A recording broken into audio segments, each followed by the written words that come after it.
c'est Dols. Bon, aujourd'hui on va se retrouver. Du coup, j'en profite avant de faire l'upgrade de vous présenter un petit produit. Donc, ce produit en fait, c'est donc spécifique aux 3 pouces, hein. Donc voilà, j'avais déjà commandé en fait chez Space Drone qui ont reçu cette frame. Donc voilà, c'est un GEPRC MX3. Donc voilà, c'est une frame toute petite que moi je trouve assez sexy. Franchement, elle ressemble au Déco d'Obsession. Alors bon, ça c'est perso, on aime ou on n'aime pas. Mais moi, voilà, j'étais pas fan de tout ce qui se faisait en 3 pouces. Et c'est vrai que là, quand j'ai vu ce modèle, je l'ai tout de suite commandé. C'est vraiment un modèle que j'aime bien. Mais voilà, c'est comme on connaît les 3 pouces, c'est assez compliqué à monter. Donc là, j'avais fait le choix de monter dedans une DYS, donc F4. Donc voilà, il avait fallu couper les pattes de soudure pour que ça puisse passer au niveau des armatures ici en alu. Donc voilà, c'était pas très pratique. J'ai dû donc scotcher le MI 200 de chez DYS aussi dessus avec du double face, voilà, qui est pile poil posé sur la carte. Dessous, on se retrouve avec le récepteur, du coup, le velcro qui passe par-dessus. On serre par-dessus le récepteur à chaque fois. Voilà, c'est pas super. J'avais dû utiliser parce que le 4 en 1 passait pas, j'avais dû utiliser donc des ESC traditionnels. Donc bon, voilà, et c'est quand même monté, ça volait. Donc on arrivait sur un poids, je vais le peser de suite, je vais vous dire ça. Donc je pense pas que c'était un poids très élevé. On arrivait sur un poids de 197 grammes. Donc voilà, antenne, velcro, câble, tout compris, hélice. Et du coup, en fait, ils viennent de recevoir là, un upgrade. Donc c'est donc la Flight Tower. Donc Flight Tower Mini F4. Donc en fait, c'est une Flight Tower en 3 parties. Donc avec un ESC 4 en 1 pour la première partie. Donc la F4 qui tourne donc sur un omnibus F4, hein. Voilà, c'est un firmware que tout le monde connaît. Franchement, c'est un firmware que je considère fiable maintenant de nos jours. Il y a beaucoup de cartes qui tournent là-dessus et c'est vrai qu'il y a très peu de problèmes. Et en fait, la troisième partie stackable, elle va être le VTX. Donc en fait, tout est stackable. Il y a des câbles qui permettent de relier directement la caméra, qui permettent de relier le buzzer, une LED. Qui permettent de relier directement le S-Bus. Donc ça fait un montage qui est quand même assez propre et c'est vraiment tout léger parce que du coup donc on arrive sur une Flight Tower qui fait 10 grammes seulement pour VTX donc compris. Seul petit bémol, enfin de toute façon je vais vous ouvrir le produit, vous verrez un peu de plus près ce qu'il y a dedans, mais seul petit bémol pour moi c'est l'antenne. Donc à vérifier si l'UFL est compatible avec une UFL de trempe parce que sinon moi c'est une toute petite antenne bâton. Donc bon voilà, au niveau de la réception, je pense que ça sera quand même moins bien que le choix que j'avais fait. J'avais monté une Pagoda de chez XL Drone, hein, en version courte, donc SMA. C'est vrai que voilà, c'est des antennes qui ont quand même une bonne réception. Et du coup voilà, on verra si à ce moment-là, si on peut avoir donc une autre antenne compatible. Du coup, je vous présenterai un peu le châssis ce qu'il y a dedans aussi, donc le GEPRC MX3, hein, puisque vous le verrez. Du coup, c'est un châssis qui est assez complet. On le reçoit, il y a une LED, il y a des protections pour les antennes, il y a un pad dessous qui vous permet antidérapant pour la lipo. Enfin voilà, c'est quand même assez complet.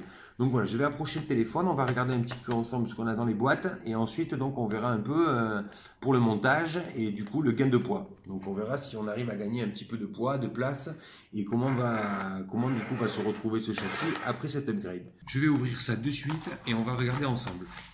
Donc évidemment, on va retrouver la bottom, hein, voilà, c'est un carbone. Allez, je vais pas dire de bonne qualité, je sais pas, je peux pas. J'entends souvent dire les gens dire ouais, c'est de bonne qualité. Très honnêtement, voilà, un carbone pour moi c'est du carbone. On voit que les couches sont quand même assez bien collées, donc voilà, c'est important. Il y a des côtés qui sont pas par contre biseautés, ça c'est pas mal pour éviter de couper le velcro sur les crashs. Là non, c'est un carbone brut, donc n'a pas été traité sur les arêtes. Mais voilà, écoutez, ça a l'air solide. J'ai pas l'impression qu'il y ait de points de faiblesse. Donc bon, on verra à l'usage, hein. J'ai déjà volé avec, je l'ai pas cassé, mais on verra quand même à l'usage. Donc le fameux pad là qu'on va retrouver donc du coup qu'on peut coller, hein, qui est souple avec un double face qui va nous permettre de coller dessous, qui a exactement la forme de la bottom et qui va permettre de poser la lipo dessus et d'avoir et de ne pas la faire déraper. Donc évidemment le velcro fourni avec GEPRC, donc voilà, hein, qui est parfaitement fait pour la frame. Comme je vous disais, donc une petite LED, hein, une petite LED qui va directement en fait se poser à l'arrière qui va être faite pour se poser directement à l'arrière donc du coup du châssis alu, hein. Donc voilà la laine, hein, les deux châssis alu des côtés. Donc voilà, avec ici ils vous ont noté sur le côté, je ne sais pas si vous voyez, mais du coup, ils ont noté quand vous mettez la caméra, quand vous l'inclinez, vous avez l'angle à laquelle vous utilisez la caméra. Donc bon, utile ou non, c'est un petit plus. Ça y est. Une planchette d'autocollant, évidemment. On va du coup retrouver donc les tubes qui vont vous permettre de mettre les antennes et de les protéger. Donc avec un petit trou à l'arrière hein, qui va vous permettre de les faire passer sur la petite plaque juste en haut. Donc voilà, elles seront bien. Là, moi, j'ai solidifié juste avec un peu de colle chaude. Mais du coup, c'est vrai qu'elles sont, voilà, c'est rigide. On les met dans le sens qu'on veut. On peut donc du coup les tordre. C'est pas mal. Ça évite de les passer dans les hélices. Et du coup, un kit de visserie. Donc voilà, le kit qui va vous permettre seulement 3 entretoises avec des petites, donc les petites vis qui vont vous permettre de la fermer. Pour le poids de la frame, donc je l'ai pesé, on arrive à du coup une frame de 39 grammes. Donc voilà, c'est quand même tout compris avec la LED. Donc bon, c'est quand même assez réglo. Hein, c'est pas non plus, c'est pas le plus léger, mais c'est pas non plus le plus lourd. Donc voilà, on va mettre dedans et on va regarder maintenant ce qui nous intéresse un petit peu, enfin du moins ce qui m'intéresse moins. C'est donc du coup ce mini fly tower. Donc on va décaler ça et on va regarder un peu ce qu'on trouve donc dans ce mini fly tower. Donc je l'approche, il y en a qui veulent regarder. Voilà un petit peu ce que c'est. Donc idem, on va retrouver donc un autocollant dedans, hein, voilà, avec la marque. On va retrouver donc du coup le SC4 en 1. Hein, donc voilà, comme vous pouvez voir, c'est vraiment tout petit. Ici, donc vous avez du coup, si on voit, c'est caché, mais vous avez juste à l'enlever. Je pense qu'on peut, du coup, il y laisse au cas où vous n'utilisez pas le pack complet. Mais du coup, vous retirez, ce qui va vous permettre, un peu comme sur la DYSF4, de plugger directement les tâches suivantes. Quoi. Donc, voilà pour le petit SC81. On va se retrouver donc avec la Mini Tower F4. Pareil, hein, donc avec le petit port USB. Les deux ports qui vont vous permettre donc d'alimenter soit le buzzer et la LED, d'alimenter donc votre récepteur pour obtenir le S-Bus. Toujours pareil, un petit capot qui va vous permettre de stacker la troisième partie qui est le VTX. Et dessous, hop, la partie qui va permettre directement de s'alimenter sur le SC81. Donc voilà, ça c'est très pratique, on n'a vraiment aucune soudure. Tout va se stacker l'un sur l'autre. Vous avez du coup la visserie qui est fournie avec. Donc la troisième partie. Donc on est ici. Donc voilà, on va se retrouver donc avec la petite partie VTX. Donc c'est pareil, elle va venir se stacker juste au-dessus. C'est exactement la même taille. Pop, ça va venir rentrer. Si on regarde bien, ça va venir rentrer comme ça directement dans la carte. Et donc avec un petit bouton qui va vous permettre ici de changer directement les bandes et les fréquences. Il faudra du coup appuyer sur celui-ci ici pour changer directement la puissance du VTX. Donc voilà, on retrouve aussi du coup, ben voilà, hein, c'est bien, hein, ils le mettent pas sur tous, donc on a un petit condensateur, donc c'est, voyons, je vais vous dire, donc c'est un 220 UF, donc 35 volts.